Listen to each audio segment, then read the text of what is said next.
do nu jonga katrang her ban long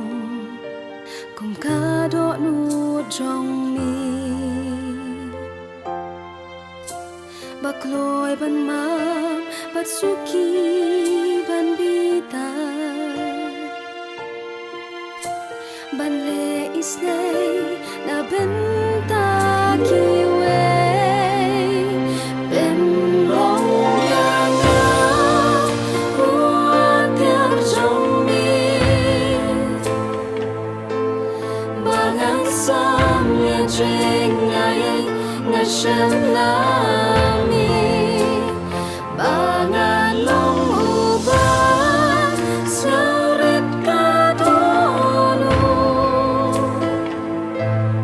kum ka donu jong mi do nu terhem takading jing i do nu basop spanda kisha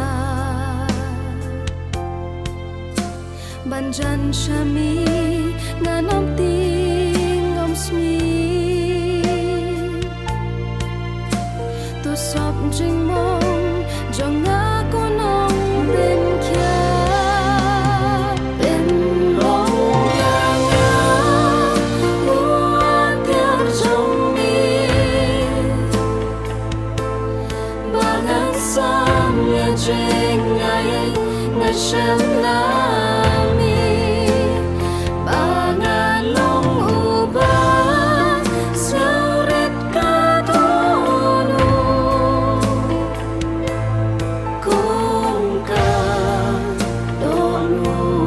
jong mi Jisu bai Jisu batia kerteng bakra kerteng bakintang ta Dono jonga yami keslian serta mi jingem jonga ngan kso ngan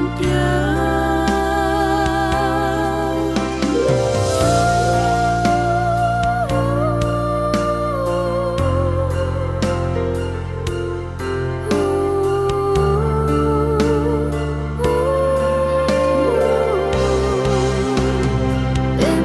long yanga huatiar jong mi